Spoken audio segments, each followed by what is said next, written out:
Let's begin with a theme for today that I'd like to share with you. It comes from the larger Sutra, the Sutra that you heard Shinran praising in our opening words.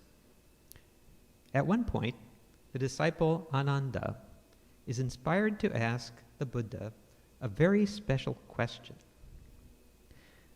The Buddhas of the past, future, and present all think on one another. Are you, the present Buddha, now thinking of all other Buddhas? Why does your commanding radiance shine forth with such brilliance?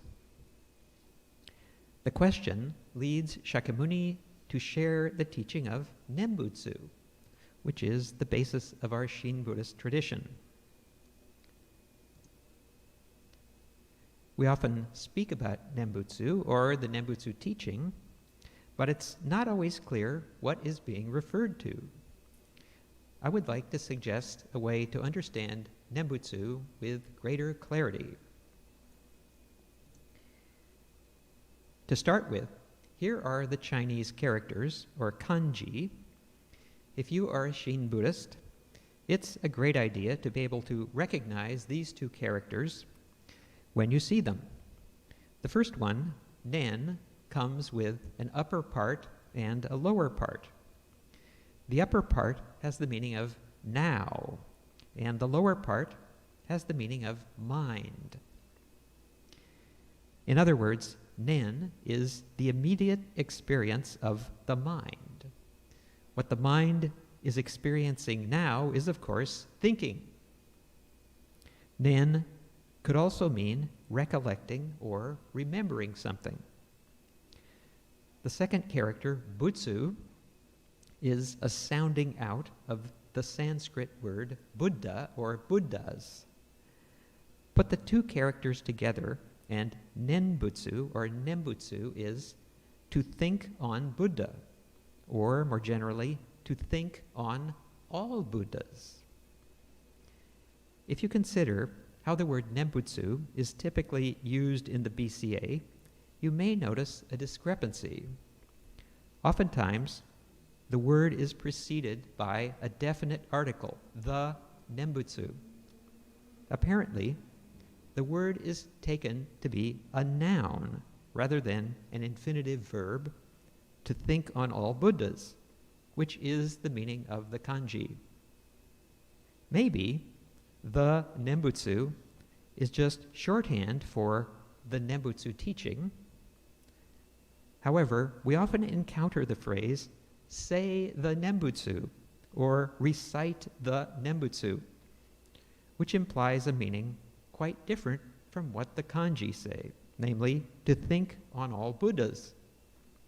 It appears that at some point in the past, our usage of the word Nembutsu lost track of its original meaning. I think you will know immediately how to respond if I instruct you to recite the Nembutsu. You will respond by pronouncing the syllables na, mo, a, mi, da, butsu, which correspond to the 6 Chinese characters shown here.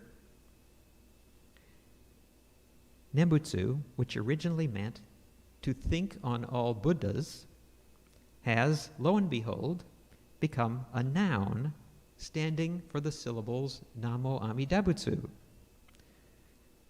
Lately, I've been thinking that, for me anyway, this is not a good usage. The appropriate noun to use for these syllables is myogo. The word myogo is usually represented in English as the name with a capital N. Namo Amida Butsu is the 6-character myogo of the Buddha of immeasurable life.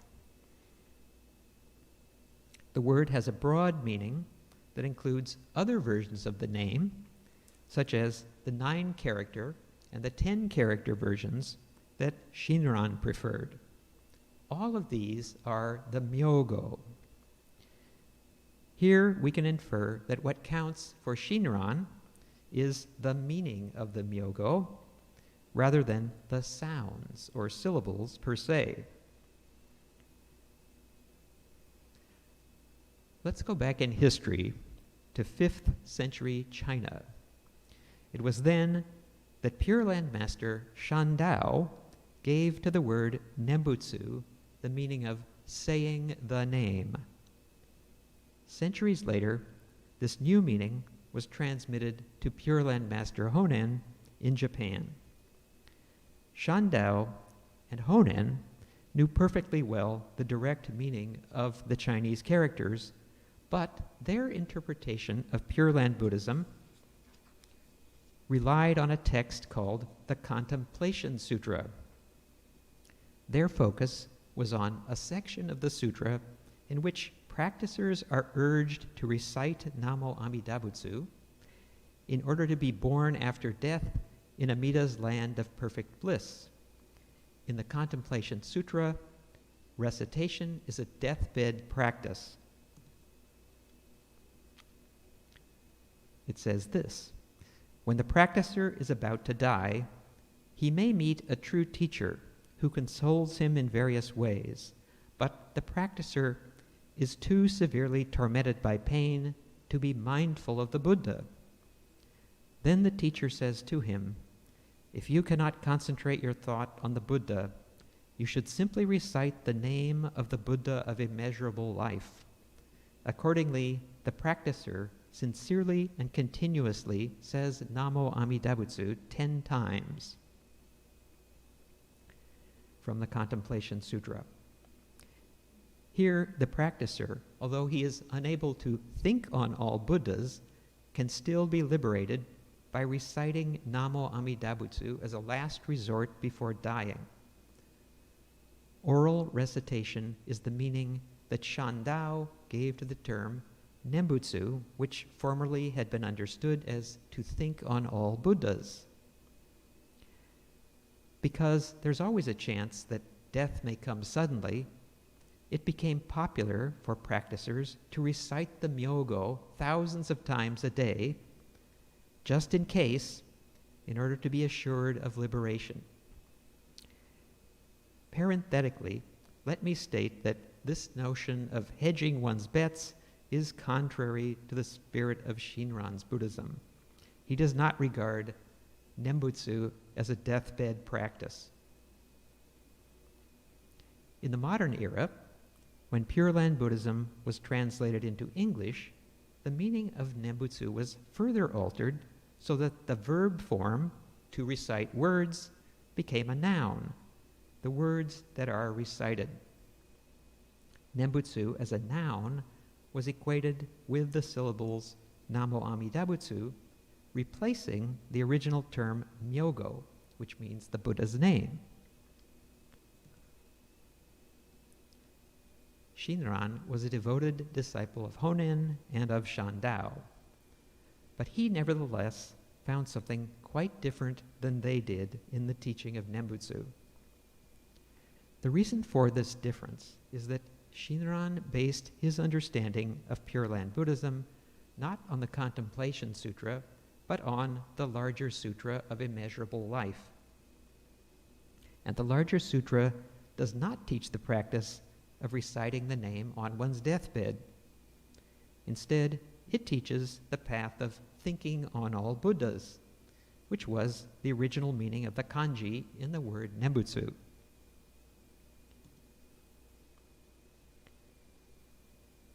In the narrative of the larger sutra, the disciple Ananda is seated in the presence of Shakyamuni Buddha. On this day, Ananda experiences a moment of awakening. He sees his teacher in a totally new way. Astounded by the radiance of Shakyamuni's face, Ananda exclaims, "Never before have I beheld your countenance as sublime as it is now." Ananda then asks the most important question of his life. The Buddhas of the past, future, and present all think on one another. Are you, the present Buddha, now thinking of all other Buddhas? Why does your commanding radiance shine forth with such brilliance? The answer is, of course, yes. Shakyamuni is indeed thinking of all the Buddhas. He is engaging in the practice of Nembutsu. But rather than answering Ananda's question with a simple yes, that would be the end of the sutra, Shakyamuni's answer is in the form of an elaborate story. The story begins like this. In the distant past, innumerable kalpas ago, a Buddha named Torchlight appeared in the world. He guided countless beings to attain liberation before he passed into nirvana. And then a Buddha named Far-Reaching Light appeared. And then another Buddha named Moonlight, and another, and another. Altogether, 54 primordial Buddhas in succession.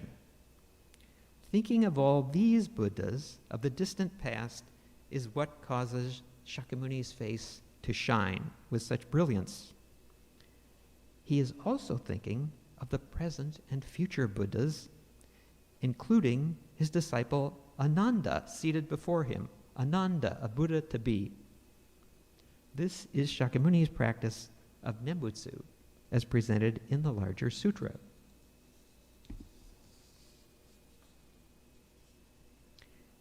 But that is only the introduction to the main story.